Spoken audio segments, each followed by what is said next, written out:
All right, everyone, buckle up for a deep dive that's fascinating and kind of unsettling. It's about the Presidential Citizens Medal, like one of our nation's highest civilian honors. And this recent ceremony, well, yeah, let's just say it's causing a stir.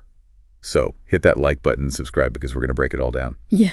The thing is, the new president, the one just won the 2024 election, he thinks some folks President Biden just honored with this medal should actually be in jail. Yeah, it definitely shows how divided things are in the U.S. right now. Okay, so let's unpack this. You sent over some articles about the ceremony and who got the awards. Okay. So starting with the basics, the Presidential Citizens Medal, like I said, it's a big deal. It goes all the way back to 1969, and it's given to people who've done extraordinary things for the country or for other citizens. Right. So President Biden just gave this medal to 20 people, all different walks of life, recognizing all sorts of achievements. But two of them are at the heart of this whole controversy. Liz Cheney, the former congresswoman from Wyoming, and Bennie Thompson, congressman from Mississippi. And they're in the spotlight because they were the leaders of the January 6th committee. Exactly. Now, just in case anyone needs a refresher, the January 6th committee was formed to investigate the attack on the Capitol building back on January 6, 2021. A huge moment in U.S. history. And the committee's work, well, is under a microscope. Of course. Their final report, one of the sources you sent, was pretty damning. It said the former president was right at the center of a conspiracy, a multi-part one, to overturn the 2020 election results. It even suggested he was criminally involved. It was a big deal, that report. And that's where the new president-elect comes in. He's been really outspoken, calling the committee a witch hunt and saying it was all politically motivated. And now he's saying Cheney and Thompson, the very people who led the investigation into him, should be jailed for it. Talk about a political earthquake. Don't forget to give us your thoughts in the comments and share this video. It's definitely a tense situation. It's wild, right? On one side, you have President Biden giving Cheney and Thompson this huge honor, one of the highest a civilian can get, for their work on January 6th. And on the other side, you have the incoming president basically saying they should be locked up for that very same work. It really shows how split we are as a country. Yeah. And it makes you think, what does this mean for the future of American democracy? That's a big question. Yeah, it is. But let's not get ahead of ourselves. Plenty of time to dig into those big questions later. For now, let's switch gears a bit and talk about some of the other folks who got the Presidential Citizens Medal, because there are some incredible stories in this group. Okay. One person who really stood out to me was Frank Butler, a pioneer in battlefield medicine. We owe him a lot. He's considered the father of modern battlefield medicine. His work in Vietnam totally changed how we treat soldiers in combat. Yes. You sent over an article about his life and work, and it's amazing. Before his innovations, a soldier with a serious abdominal wound had a 70% chance of dying. But because of what Butler did, that went down to just 10%. He saved so many lives. His impact is huge, for sure. And then there's Mary Bonato and Evan Wolfson, both honored for their work on marriage equality.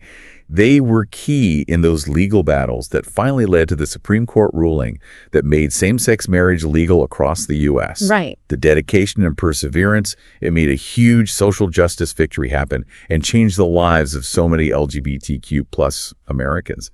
And it all started because they believed, without a doubt, in equal rights for everyone. Don't forget to hit that like button and subscribe if you're finding this as interesting as we are. Mm-hmm. Speaking of social justice, another recipient, Louis Lorenzo Redding, was a true trailblazer in the civil rights movement. He spent his life fighting for desegregation in Delaware, and he won some landmark cases that opened the doors to equal education. Right. His legal battles, they challenged the whole idea of segregation and helped break down those systems of racial inequality that were just so deeply rooted in society. And there are so many more inspiring stories. Diane Carlson Evans, an Army nurse in Vietnam who started the Vietnam Women's Memorial Foundation. Eleanor Smeal, who fought tirelessly for women's rights. And Bobby Sager, the photographer and philanthropist, just to name a few. It's a diverse group, that's for sure. Each one of them has made a real difference in the world, each in their own way. They have. So, yeah, the controversy around Cheney and Thompson is a big part of this story. But I think it's just as important to highlight what all these recipients have accomplished. Okay. Because their stories, their courage, their dedication, that's what the Presidential Citizens Medal is all about.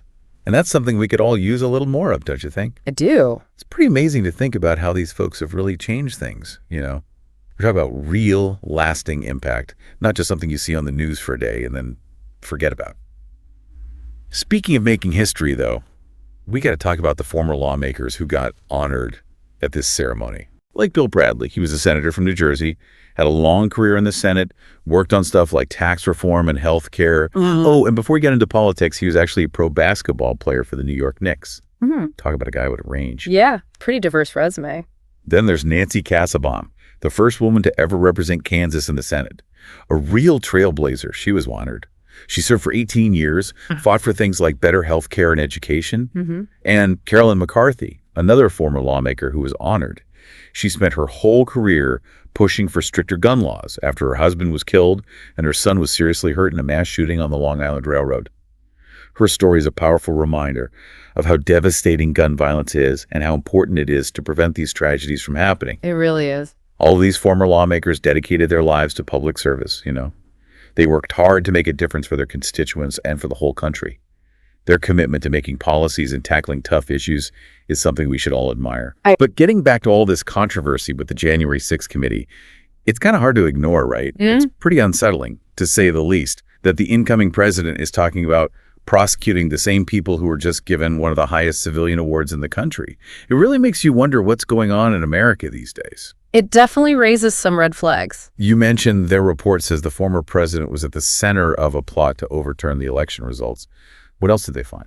Well, they also found that he tried to pressure state officials, the Justice Department, even his own vice president to change the election results. It paints a pretty disturbing picture of an attempt to mess with the whole democratic process. Wow. And after all that, he still insists the election was stolen. It's like we're living in two different worlds. Yeah, misinformation and the lack of trust in our institutions are really big problems for our democracy right now. You're telling me. And it's bigger than just one person or one event, right? It's this whole trend of political polarization. The fact that it's getting harder and harder to have a conversation without yelling and to find some common ground. Hey, while we're on the topic, don't forget to hit that like button, leave us a comment with your thoughts, and share this video. We got to keep this conversation going. It's a really important conversation to be having. It really is. But with all the serious stuff we've been talking about, it's important to remember that there's still good in the world. And that's what I find so inspiring about this whole Presidential Citizens Medal thing. It reminds us that there are people out there, everyday people, who are doing extraordinary things to make a difference. Like Frances Fisco, for example. She's been fighting for better breast cancer research and treatment for decades. And because of her work, there's more funding for research, more people are aware of the disease, and who knows how many lives have been saved. She's made a huge difference, no doubt. And let's not forget the academics who were honored. Thomas Valley, an expert on Vietnam who's been working to build bridges between the U.S. and Vietnam, and Paula Wallace, a leader in art and design education who's helped so many creative people find their voices. Their contributions are immeasurable. For sure. They also gave out some posthumous awards at the ceremony, which are always especially moving. One that really stands out is the story of Joseph Galloway. He was a war correspondent, and he gave a voice to the soldiers fighting in Vietnam. Yeah. His book, We Were Soldiers Once and Young, it showed people the true horrors of war and helped people understand what those soldiers went through. He was an incredible storyteller. He was. But what's even more amazing is that during the Battle of Ia Drang, one of the fiercest battles in Vietnam, Galloway risked his own life to save wounded soldiers. He was a real hero, both in the field and out of it. What a story. It really is. Yeah. And it makes you realize that being a hero doesn't always mean doing something huge or being super famous. Sometimes it's about those quiet acts of bravery and kindness, the unwavering dedication to making a difference, no matter how small. Absolutely. And I think that's what the Presidential Citizens Medal really represents. Yes.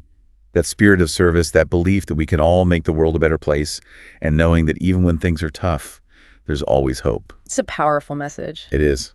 And it's a message we need right now, maybe more than ever. But we're not done yet. We still have more inspiring stories to share and some big questions to ponder. Make sure you're subscribed and hit that notification bell so you don't miss the final part of our deep dive.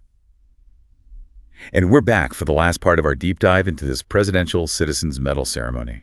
Yeah. We've covered a lot, haven't we? From that whole January 6th committee controversy to all these inspiring stories about people who really dedicated their lives to making things better. But there are a few more recipients I want to make sure we talk about, especially the ones who got the award posthumously. Their stories are still so powerful, even today. Right. Like Louis Lorenzo Redding, who we talked about before, a true icon in the civil rights movement. a lawyer who fought so hard for desegregation in Delaware. You sent over some info about his legal battles, and they were groundbreaking, really. He challenged the whole system of segregation, won some huge cases that made equal access to education a reality, and helped dismantle all that racial inequality that was just baked into society back then. His work was crucial for the advancement of civil rights, no question. Absolutely. And we got to remember, he did all this when racism was just out in the open everywhere. Yeah. He got pushback, threats, the whole 9 yards, but he never gave up on justice, not for a second. His story shows us what perseverance can do, that belief that things can change even when the odds are stacked against you. It's a powerful example. It is.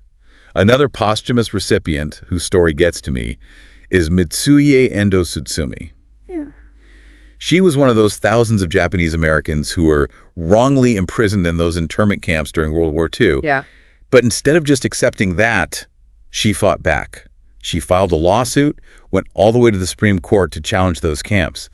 And guess what? She won. Her case helped shut down those camps and was a huge win for civil liberties. That was a landmark case, for sure. It was. And it reminds us that we got to be on guard always to protect our rights and the rights of everyone, especially when things are scary and uncertain. That's a message we need to hear. You know, as we wrap up this whole deep dive, I keep coming back to this one question. What does it say about America, about our democracy, that we're giving this medal, this huge honor, to such a mix of people, including the folks who investigated former president? It's a tough question. It is. But I think it shows how resilient our democracy is. You know, even with all the division and the problems we have, we can still recognize and honor those people who are fighting for our values, the ones trying to make this country a better place. That's an optimistic way to look at it. It is. And I think that optimism is something we need to hold on to, even when things feel shaky. Because these stories, the stories of these recipients, they show us that change is possible. They show us that everyday people can do amazing things. And they show us that fighting for justice and equality, it's a fight worth having. It really is. So to everyone listening, let these stories of the Presidential Citizens Medal recipients inspire you. Let them remind you about courage and compassion and never giving up. And let them push you to make a difference in your own way, big or small. Don't forget to like, comment, share, and subscribe if you want to join us for more deep dives into the stories that matter most. Until next time, stay curious, stay engaged, and stay hopeful.